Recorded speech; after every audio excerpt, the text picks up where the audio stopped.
Now we will see the power generation plant based on energy of natural gas. Natural gas, it is a hydrocarbon gas mainly composed of methane and also the other gases that are butane, ethane, propane, pentane in small amount. So natural gas, it is a mixture of hydrocarbon gases and mainly it is composed of methane. How methane is formed? Methane is formed by the plant and animal decomposition in वॉटरमध्ये plants आणि animals यांचं decomposition झालं, remains असतील plants ॲनिमल्सचे त्यांचं decomposition झालं तर तिथं मिथेन गॅस तयार होणार आहे.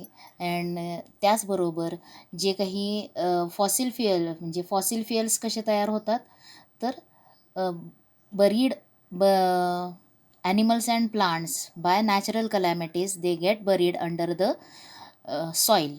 मग त्याच्यामध्ये काय होणार आहे, जर वॉटर प्रेझेंट असेल तर त्यांचं काय होणार आहे, तिथे डिकम्पोजिशन होईल किंवा त्याचं प्लांट आणि ॲनिमल यांच्या रिमेन्सचं डिकम्पोजिशन होऊन मिथेन गॅस तयार होईल आणि तो गॅस जो आहे तो it will be trapped in the sedimentary Roxx, तो खडकांमध्ये अडकला जाईल आणि हा नॅचरल गॅस आहे. त्या नॅचरल गॅसचा यूज करून पॉवर जनरेशन प्लांट्स आहेत की जिथं वॉटर जी काय स्टीम जी करायची आहे तिथं फ्युएल म्हणून काय यूज केलं जाणार आहे, नॅचरल गॅस हा यूज केला जाणार आहे. आता याच्यामध्ये in this plant the turbine is run bye a gas. आता इथं तुम्ही याच्या आधीचे जे 2 पॉवर प्लांट्स बघितले त्याच्यामध्ये थर्मल पॉवर प्लांट, त्याच्यानंतर न्यूक्लिअर एनर्जीचा असलेला पॉवर प्लांट आणि या दोघांमध्ये कोणतं टर्बाईन होतं, स्टीम टर्बाईन यूज झालं होतं, म्हणजे स्टीमवरती रन होणारं टर्बाईन. आता याच्यामध्ये काय बघायचं आहे, a turbine which run by gas, म्हणजे गॅस टर्बाईनचा यूज तिथे होणार आहे. आणि आता the turbine is run by gas at very high temperature and pressure generated by combustion of natural gas. Natural गॅसचं कंबशन करायचं आहे. मग ते कंबशनमुळं जे काही गॅसेस इव्हॉल्व होणार आहेत, बाहेर टाकले जाणार आहेत, त्यांच्यामुळं काय होणार आहे, टर्बाईन रोटेट होणार आहे आणि इलेक्ट्रिसिटी जनरेट होणार आहे. The flow of chart showing various stages in the power generation plant based on natural gas energy are shown. आता पहिल्यांदा कॉम्प्रेसर फॉर प्रेशराइज्ड एअर. आता कंबशन करायचं आहे, कुणाचं कंबशन करायचं आहे इथं, तर त्याच्यामध्ये कंबशन जे आहे ते कोणाचं करायचं आहे, नॅचरल गॅसचं कंबशन करायचं आहे. म्हणून इथं काय असायला पाहिजे, नॅचरल गॅस. या नॅचरल गॅसचं कंबशन करायचं आहे आणि ते कंबशन करण्यासाठी म्हणजे त्याचं बर्निंग, मग नॅचरल गॅसचं combustion in presence of air करायचं आहे. म्हणून इथं काय असणार आहे, कॉम्प्रेसर फॉर प्रेशराइज्ड एअर. त्याच्यामध्ये जे in presence of air natural gas काय होणार आहे, बर्न होणार आहे, कंबशन होणार आहे त्याचं. आणि ते झाल्यानंतर त्याच्यामधून जे काही हॉट गॅसेस बाहेर इव्हॉल्व होणार आहेत त्यामुळं काय होणार आहे, गॅस टर्बाईन रन होणार आहे आणि गॅस टर्बाईन रन झाल्यावरती, रोटेट झाल्यावरती जनरेटरमधलं मॅग्नेट रन होणार आहे आणि त्याच्यामुळं इलेक्ट्रिक एनर्जी जनरेट होणार आहे. This is a flow chart for the power plant based on energy of natural gas. लक्षात आलं, नॅचरल गॅसचं काय केलं जाणार आहे, combustion in presence of air. म्हणून इथं compressor for pressurised air, high pressure air या कंबशन चेंबरमध्ये ब्लो केली जाते. नॅचरल गॅस जो काही कंबशन चेंबरमध्ये असणार आहे त्याचं कंबशन होणार आहे in presence of air and hot gases, त्याचं कंबशन झाल्यानंतर काय होणार आहेत, जे काही गॅसेस इव्हॉल्व होणार आहेत ते gases high pressure, high temperature आणि हाय प्रेशर असणार आहे त्यांचं. आणि त्याच्यामुळं गॅस टर्बाईन ड्राईव्ह होणार आहे. गॅस टर्बाईन ड्राईव्ह झाल्यावरती जनरेटर ड्राईव्ह होऊन इलेक्ट्रिसिटी जनरेट होणार आहे. मग देर आर 3 मेन सेक्शन्स. आता ह्याच्यामध्ये 3 मेन सेक्शन्स कोणते आहेत? तर पहिलं आहे pressurised air. 3 main sections in this plant. त्याच्यामध्ये 3 मेन सेक्शन्स आहेत. त्याच्यामधलं कोणते असणार आहेत? तर गॅस कॉम्प्रेसर, त्याच्यानंतर कंबशन चेंबर म्हणजे कॉम्प्रेसर असणार आहे एक, कंबशन चेंबर असणार आहे आणि टर्बाईन. हे त्याचे काय झाले? 3 main sections of this plant. The pressurized air is introduced into the combustion chamber using the compressor. Compressorचा यूज काय आहे? To introduce the air in the combustion chamber. आणि high pressurized air is introduced in the combustion chamber due to the use of by using compressor. In the combustion chamber, the natural gas burns. Natural gas काय होणार आहे? Burn in presence of air. The gas at very high temperature and pressure generated in this chamber runs the turbine. आता जे काही burning झाल्यावरती त्याचं जे काही गॅस आहे त्या गॅसचं टेम्परेचर काय असणार आहे? The gas at very high temperature and pressure generated in the चेंबरमध्ये तयार झालेला high pressure gas, high temperature high pressure असलेला गॅस, त्याच्यामुळं टर्बाईन्स रन होणार आहेत. The turbine then drives the generator to produce electricity. Now the step by step transformation of energy, त्याचा flowchart इथं दाखवला आहे. एनर्जी फ्लोचार्ट मग कसं आहे? पहिल्यांदा फ्युएल म्हणून काय यूज केलं? Natural gas. म्हणजे त्याच्यामध्ये कोणती एनर्जी असणार आहे? Chemical energy. मग chemical energy in natural gas, त्याचं कन्व्हर्शन कशामध्ये होणार आहे? कंबशन झाल्यामुळं kinetic energy generated due to combustion of natural gas. Kinetic energy in turbine, त्याची एनर्जी कायनेटिक टर्बाईन्सला मिळणार आहे ती कायनेटिक एनर्जी, आणि टर्बाईन्सच्या कायनेटिक एनर्जीमुळं जनरेटरमध्ये इलेक्ट्रिसिटी जनरेट होणार आहे. आता the efficiency of this type of power generation plant is higher than the power generation plant based on coal. तुम्ही थर्मल पॉवर स्टेशनचं बघितलेलं आहे. त्याच्यामध्ये आता त्याच्याही पेक्षा इफिशियंट कोणता पॉवर प्लांट आहे हा? The power plant based on energy of natural gas. Natural गॅसपासून नॅचरल गॅस पॉवर एनर्जीवरती बेस्ड असलेले पॉवर प्लांटची इफिशियन्सी ही कोलवरती बेस्ड असलेल्या पॉवर प्लांटपेक्षा काय आहे? ग्रेटर आहे. मोरेवर हा त्याचा काय आहे? Advantage over thermal power plant. Advantage of power plant of natural gas, power plants based on natural gas. आणि कुठला आहे दुसरा? Thermal power plant. याच्यामध्ये कोण इफिशियंट आहे सर्वात? तर त्याच्यामध्ये the energy of natural gas, power plant based on energy of natural gas हा मोर इफिशियंट असणार आहे. हा त्याचा काय आहे? ॲडव्हान्टेज आहे. आता याच्यामध्ये बर्निंग नाही आहे म्हणून काय असणार आहे? Moreover since the natural gas does not contain sulphur. आता जसं कोलमध्ये थर्मल पॉवर प्लांटमध्ये कोल बर्न झाल्यावरती sulphur oxides, nitrogen oxides, carbon dioxide हे एन्व्हिरॉन्मेंटमध्ये ॲटमॉस्फिअरमध्ये इव्हॉल्व होत होते, ते रिलीज केले जात होते. तसे हार्मफुल गॅसेस या प्लांटमधून म्हणजे नॅचरल गॅस जो आहे तो नॅचरल गॅसमध्ये काय प्रेझेंट आहे? Hydrocarbon. It is a hydrocarbon gas. मग त्याच्यामध्ये सल्फर प्रेझेंट नाही आहे म्हणून त्याचं बर्निंग केल्यामुळं लेस पॉल्युशन होणार आहे. Burning of natural gas results in less pollution. This is the second advantage. म्हणजे ह्याचे ॲडव्हान्टेजेस जे आहेत ते कोणते कोणते आहेत? पहिलं कोणतं आहे? More efficient than coal power plant. आणखीन दुसरा कोणता आहे? तर less pollution of air because natural gas do not contain sulphur. Sulphur नसल्यामुळं त्याच्या बर्निंग झालं, त्याचं कंबशन झालं तरी एअर पोल्युशन हे काय होणार आहे? लेस असणार आहे comparatively to thermal power plants based on coal. मग आता इथं तुम्हाला स्केमॅटिक डायग्रॅम दाखवलेली आहे आणि त्या schematic of power plant based on natural gas. याच्यामध्ये 3 मेन चेंबर्स असणार आहेत आणि कोणते कोणते आहेत तर कॉम्प्रेसर, हा जो कंबशन चेंबर आहे त्या कंबशन चेंबरमध्ये नॅचरल गॅस, त्याचबरोबर अजूनही काय येणार आहे तर एअर, प्रेशराइज्ड एअर त्याच्यामध्ये असणार आहे.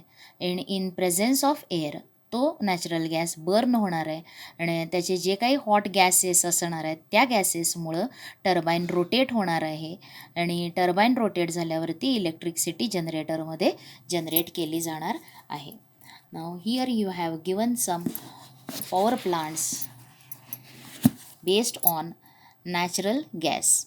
मग कुठे इंडियामध्ये कुठे कुठे आहेत? आंध्र प्रदेश, महाराष्ट्र, दिल्ली, आंध्र प्रदेश. मग समराकाल कोटा आंध्र प्रदेश आणि त्याच्यामध्ये किती मेगावॅट कपॅसिटी आहे त्याची पॉवर जनरेशनची 2620. अंजनवेल महाराष्ट्र, त्याची कपॅसिटी किती आहे 2220 मेगावॅट. बवाना दिल्ली ह्याच्यामध्ये 1500 मेगावॅट एवढी पॉवर जनरेट होते त्याची कपॅसिटी. आणि त्याच्यानंतर कोंडापल्ली आंध्र प्रदेशमध्ये असलेलं पॉवर स्टेशन आणि त्याची कपॅसिटी किती आहे 1436 आहे. Now see here one question is asked here, which electric generation process is eco friendly and which not.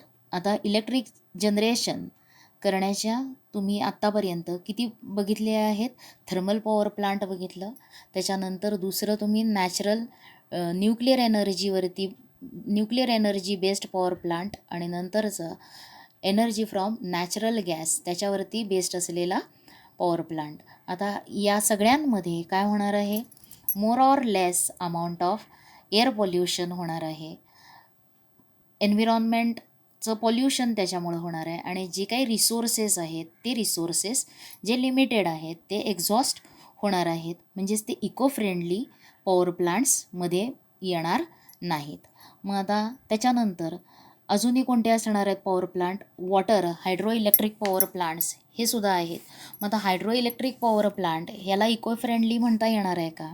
तर हायड्रो इलेक्ट्रिक पॉवर प्लांटमध्ये तिथं बर्निंग कंबशन कोणाचंही होत नाही, फक्त वॉटर जे आहे ते स्पीडमध्ये हाईटवरून काय होणार आहे टर्बाईन्सवरती ब्लो केलं जाणार आहे किंवा टर्बाईन्सवरती फॉल होणार आहे. टर्बाईन्स रोटेट होऊन जनरेटरमध्ये इलेक्ट्रिसिटी जनरेट होणार आहे.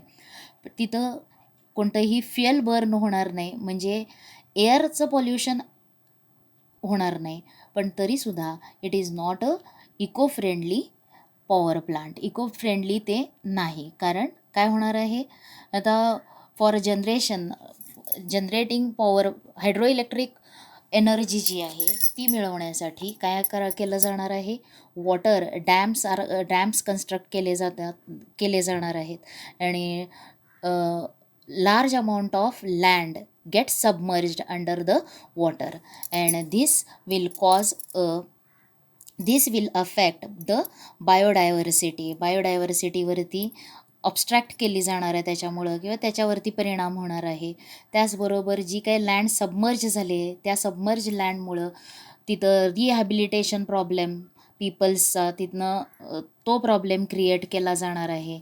आणखीन जो काही लँडवरती असलेले ॲक्वॅटिक प्लांट्स असतील जे सबमर्ज झालेले आहेत त्याच्यामुळं आणि काय होणार आहे ते सबमर्ज झाल्यामुळं तिथं त्यांचं डिकम्पोजिशन होऊन मिथेन गॅस हा जास्त प्रमाणामध्ये इव्हॉल्व होणार आहे आणि तो मिथेन गॅस एन्व्हिरॉन्मेंटमध्ये रिलीज झाल्यावरती थोडं ग्लोबल वॉर्मिंगसुद्धा त्याच्यामुळे कॉज होणार आहे. आता जी काही जमीन पाण्याखाली जाणार आहे मग त्याच्यावरती असलेले ग्रास जे काही वनस्पती आहेत त्याचं काय होणार आहे? डिके होणार आहेत, त्यांचे रिमेन्सचं डिकम्पोजिशन होऊन तिथे मिथेन गॅस प्रोड्यूस होणार आहे आणि हा मिथेन गॅस एन्व्हिरॉन्मेंटमध्ये गेल्यावरती ॲटमॉस्फिअर इन्क्रीज होऊ शकतं, म्हणजेच ग्लोबल वॉर्मिंग कॉज होऊ शकणार आहे. So hydro electric power plant हे सुद्धा काय आहेत? इको फ्रेंडली म्हणता येणार नाहीत. मग कोणत्या टाईप्सचे पॉवर प्लांट्स इको फ्रेंडली असणार आहेत? तर जिथे सोलार एनर्जीचा यूज केला जातो इलेक्ट्रिसिटी जनरेट करण्यासाठी. त्याचबरोबर अजूनही विंड एनर्जीचा यूज करून इलेक्ट्रिसिटी जनरेट होते. That power plants based on solar energy, wind energy, they can be said to be eco friendly. So आता एनर्जी ही अवॉइड करता येणार नाही. Use of energy is unavoidable. आपल्याला वर्क परफॉर्म करण्यासाठी एनर्जीचा यूज करायला लागणार आहे आपल्या डे टू डे लाईफमध्ये. It is necessary to use it carefully. So how we have to use the energy? We should use it carefully and only in the required amount. जेवढी आवश्यक आहे तेवढीच गरजेपुरती वापरली तर काय होणार आहे? एनर्जी क्रायसिस डेव्हलप होणार नाहीत. Then we will see the electric energy generation and environment. The electric energy generation and environment. Electricity generation based on fossil fuels like coal, natural gas, nuclear fuels like uranium, plutonium are not environmentally friendly नाहीत हे power plants. It means that if electrical energy is generated using this fuel, it can lead to environmental degradation. त्यांचा use करून electricity generate केली तर काय होणार आहे? एन्व्हिरॉन्मेंटल degradation होणार आहे. आणि ते काय काय आहे ते इथं तुम्हाला दिलेलं आहे. We have seen that burning of fossil fuels like coal, natural gas leads to emission of certain gases and soot particles. This results in air pollution. Incomplete combustion of fuel leads the formation of carbon monoxide. It adversely affects our health. Increase in percentage of carbon dioxide in air due to burning of fuel affect the environment severely. The phenomena of global warming is an example of this. Nitrogen dioxide generated due to burning of fuel like coal, diesel, petrol, etc. leads to problems like acid rain. Soot particles generated due to incomplete burning of fossil fuels causes air pollution. It can lead to problems related to respiratory system like asthma. It took millions of years for formation of fossil fuels like coal, crude oil, natural gas, LPG and CNG. The natural gas मध्येच कोणते येणार आहेत? LPG, CNG. आता याच्यामध्ये liquid petroleum gas, त्याच्यानंतर CNG म्हणजे काय असणार आहे? Compressed natural gas. Also the reserves of these fuels are limited. They are going to deplete in future. It is said that with the current speed of their use, the coal reserves in the world would last for another about 200 years and the natural gas reserves are about 200 to 300 years. We have also discussed about what the problems in use of nuclear energy like the disposal of nuclear waste and possibility of disaster due to the accidents in nuclear power plants. आता हे जे आहेत इथं तुम्हाला question विचारलेला होता, which electricity generation power processes are eco friendly. आणि तिथे सांगितलं मी की जिथं आपण कोलचा यूज करतो म्हणजे थर्मल पॉवर प्लांट्स, न्यूक्लिअर एनर्जीचा यूज करतो म्हणजे युरॅनियमचा यूज, ज्या न्यूक्लिअर पॉवर प्लांट्स जे असतील, power plants based on natural gas, यांच्यामुळं काय होणार आहे? पोल्युशन होणार आहे. हार्मफुल गॅसेस एन्व्हिरॉन्मेंटमध्ये इव्हॉल्व होणार आहेत. मग हेल्थला प्रॉब्लेम होणार आहे. आणि फॉसिल फ्युएल्स जे आहेत ते फॉसिल फ्युएल्स तयार होण्यासाठी मिलियन्स ऑफ इयर्स लागत असतात. आणि जर आताच्या रेटनं आपण वापरले तर त्यांचे काय आहेत? रिझर्व्स जे आहेत ते लिमिटेड आहेत. आणि ते रिझर्व्स काय होतील? डिप्लीट होतील. Deplete means they will finish off. आणि त्याच्यामधला कोलचा जो साठा आहे तो विदिन 200 इयर्स म्हणजे another 200 years it will be exhausted and the natural gas will exhaust for about 200 to 300 years. हे दिलं आहे. त्याच्यानंतर तुम्हाला डिस्पोजल म्हणजे न्यूक्लिअर एनर्जीमध्ये एअर पोल्युशन होत नाही, पण न्यूक्लिअर एनर्जी पॉवर प्लांटमध्ये काय होणार आहे, जो काही न्यूक्लिअर वेस्ट तयार होणार आहे त्याचं डिस्पोज करणं, सेफ डिस्पोज करणं हे चॅलेंज आहे. आणि जर काही ॲटॉमिक रिॲक्टर्समध्ये ब्लास्ट झाले, ॲक्सिडेंट्स झाले, तर it will cause a fatal किंवा it will very hazardous to human life because harmful radiations are given out. So, considering all these points, it can be said that energy generation from fossil fuels and natural fuels are not eco-friendly. आता why energy generation from coal असेल म्हणजे fossil fuels जे आहेत, fossil fuels आणि natural fuels, nuclear fuels, fossil fuels and nuclear fuels यांचा use करून जी energy produce केली जाते, प्रोड्यूस केली जाते पॉवर, ती इको फ्रेंडली असणार नाही. आणि why it is not eco friendly त्याच्यासाठी हे पॉईंट्स आहेत. आता त्याच्यानंतर तुम्हाला towards environment friendly energy, towards green energy, there are other ways of electricity production which avoids above problems.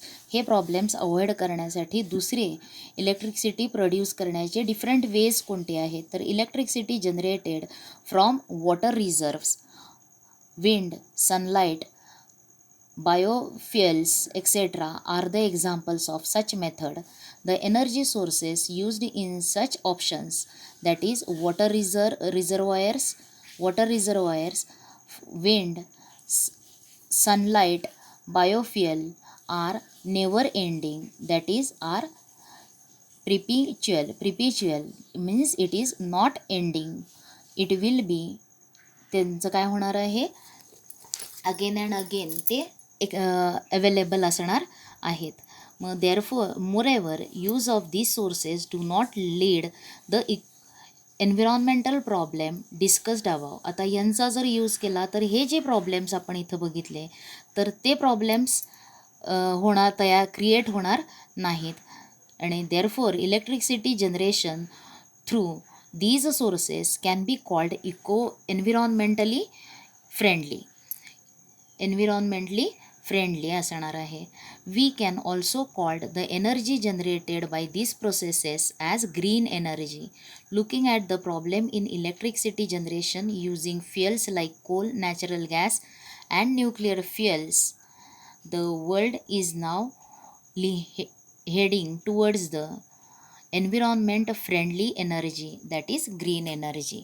Green एनर्जीसाठी टू गेट ग्रीन एनर्जी कोणत्या एनर्जीजचा यूज केला जाणार आहे, तर वॉटर रिझर्वॉयर्स, त्याच्यानंतर मेनली काय असणार आहे, सोलार एनर्जी म्हणजे सनलाईट, विंड, बायोफ्युएल हे नेवर एंडिंग आहेत आणि त्यांचा यूज करून we will get environment friendly energy.